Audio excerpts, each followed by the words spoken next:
Right, well, we're still here at the Inveralmond Brewery in Perth, and now Mr. Ken Duncan, the head brewer, is going to have a taste of some of the beers that I've brewed and see what he thinks. I'm looking forward to this bit. Happy all day. We're also going to try some of the beers that they make here as well. So let's have a look. First of all, we've got a Storm Crow Strong Stout. That's 8.2%. That one's been done with molasses. Oh, wow. Get a small glass for that one. Lucky Frank Mexican Cerveza. Did that with some Tetnang hops. And one that I'm quite proud of, actually. Military Grade Cascade. That was made with Cascade hops and also some Golding's hop oil in maltodextrin. Oh, lovely. And this is Ken's homemade bottle opener. Look at that. Works every time. Works every time. None of your fancy stuff. Look what I brought.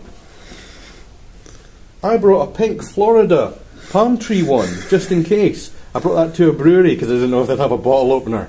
Eh? It's just draft beer we're doing here. Right then. What should we try? I'm looking forward to try it. Take your How about Lucky Frank? Okay. Lucky Frank, wow. That's the name of the... See the frog on his hat there? That's Lucky Frank. Lucky Frank. Because my sister-in-law found a little frog. It only had 3 legs and she nursed it back to health and called it Lucky Frank. So she wanted a beer named after it. Lovely, lovely. Nice smell.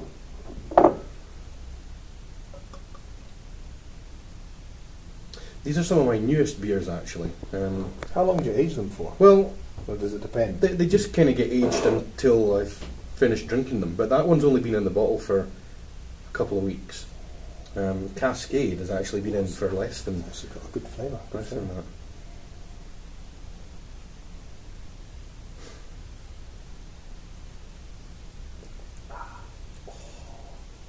Si, senor.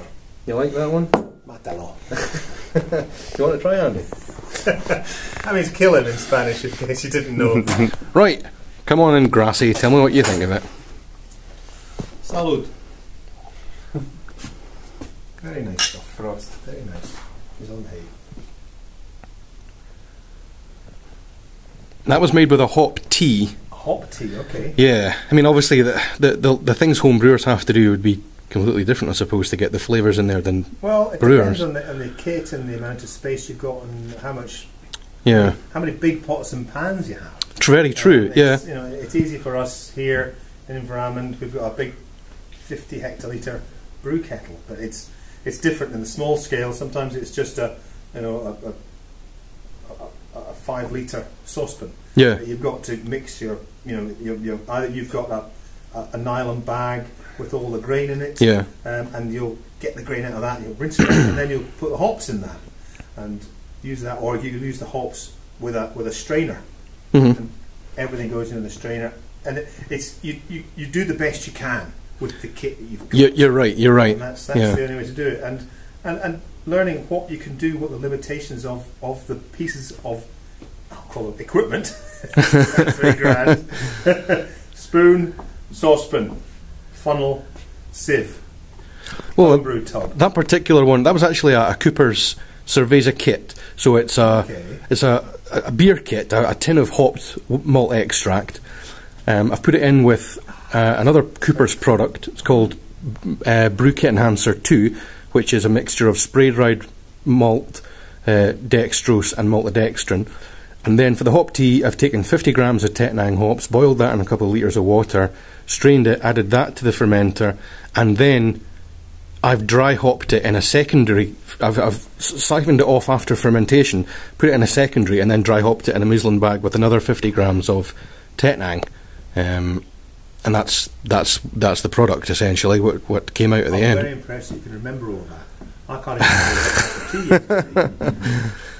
Well, yeah, I mean, that's very, very pleasant. What I like about it, there's a subtlety of Tetnanger about it. It's a lovely German hop, and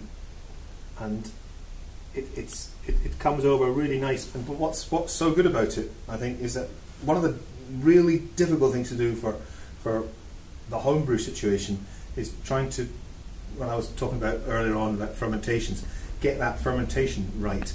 and with the bottom fermentating beer, those ones. I'm only at a sip.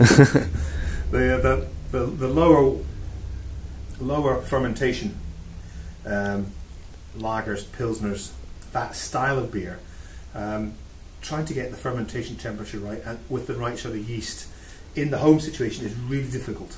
But this has come over. Well, very good. I'm glad you like it. The real key for me when tasting bottom fermenting beers, pilsners and lagers, is the cleanness, the crispness of taste. You don't want to have too much fruitiness. You don't want to have aldehydes. You don't want to have diacetyl or diacetyl, diacetyl, which is that sort of butterscotch character. Sometimes you can have what's called DMS, dimethyl sulfide, which is sweet corn. Jolly Green Giant. Right. Ho, ho, ho. That's the one. Open a tin of sweet corn. Or get a tin of Carling Black Label. Carling, well, I haven't drunk that in a while, to be honest. I don't remember the last time I had one. The aroma of that is sweet corn. That's what they're looking for. And there's hops. There's no sweet corn in it. No. It's just a byproduct of the malt and the what happens in the kettle and the mash tun. But this is great effort. Cool. One thing I like about it has this wonderful quality called drinkability. What does that mean? Every brewer, we're searching for drinkability. And drinkability means that you want to take another sip again and again and again, and this has it. I think it could do with some aging, though. Well, I mean, how long has it been in the bottle? It's only been bottled a couple of weeks. The flavours will meld is a good word. I like that. It's a Vulcan word. Meld. Marry. No thanks. I've done that already. Great thing to do. But the flavours just come out really well.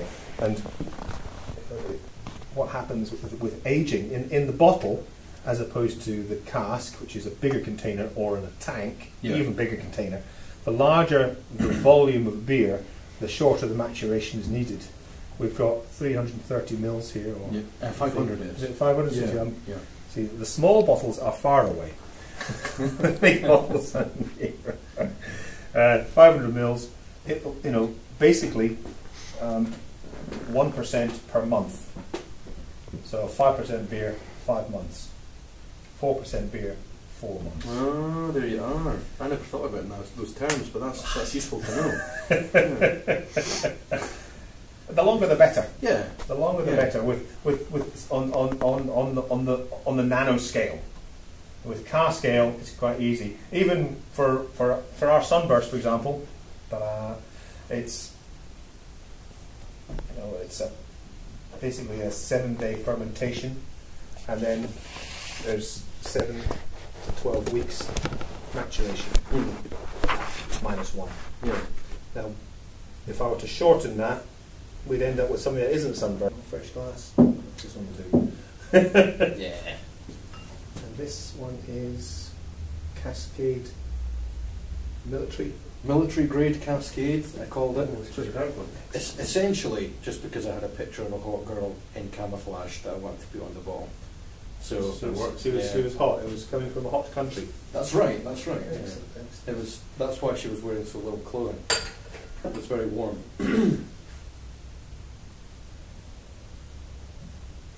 Yeah, quite. I like big hoppy beers.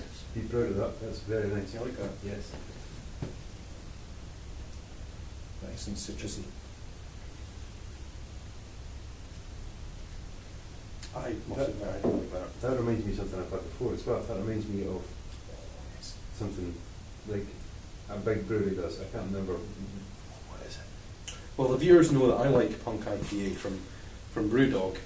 I've been trying to not trying to clone Punk IPA, but trying to get something that has that level of hop aroma and flavour to it. And I'm not sure I'm quite there yet, but I think I'm quite pleased with the way that's come out. And that was achieved by, again, that was a hop tea. Essentially, it was very similar to the process for the Lucky Franklin, but that was a hop tea with Cascade T90 hops. and then dry hopped with, again, the T90 in a secondary. 100 grams in total. Oh yeah, It's quite sharpness to it. bitter. It's bitter. Yeah. Certainly, it's bitterness. It's not. There's still plenty of residual sugar or unfermentables, so it's the gravity is still reasonable for, but the bitterness is. Do you think it's too bitter? Well, it depends what you want. What I want isn't necessarily what you want. I want more film. I want to be bigger, more famous. But it's bitter. I reckon we're about 50 or 60 bitterness units. IBUs, International Bitterness Units, which is a representation of the milligrams of alpha acids dissolved into the beer per litre. Mm-hmm. So it's a direct measure of the alpha acid component. Yeah. It doesn't count the beta acids. There's other types of acids in hops as well as the alpha, beta, and so on. But the major component is the alpha acids, and it doesn't. One of the things about hop aroma, because you dry hopped it, wet hopped really, but dumped a whole load of pellets. Were they pellets? Yeah, pellets into the fermenter or the secondary. Secondary. The hop tea was done with the pellets first, so a couple of litres of water boiled with pellets, strained and put into the fermenter with. In this case, it was a John Bull traditional English ale kit. They work every time. That's what I found. They work every time. One thing I wanted to mention about the hop aroma is that if for a certain level of bitterness, let's say this beer is 50 IBUs, if the beer has a lot of hop aroma, that bitterness seems more bitter. Okay. Our mind just can't cope with the fact that there's a really hoppy aroma and it's bitter. Therefore, we think it's maybe 25% more bitter than it actually is. Mm-hmm. So if the way to do it is to do that and not smell it, it's quite tricky because you tend to get the beer everywhere. It's an interesting experiment to do. Try tasting beer without smelling it, and it's a funny thing because most of what we smell, most of what we taste in beer, 90% of it we can get through the nose, and if we take that out, then we're left with what the tongue can take. And the bitterness will get at the back of the throat. So it's an interesting experiment to try at home. Let's try it now. With a big apron. Do you want to see Ken taking a gulp of beer and holding his nose? Oh, here we go. Right. Ready to do that? Let's get this on camera.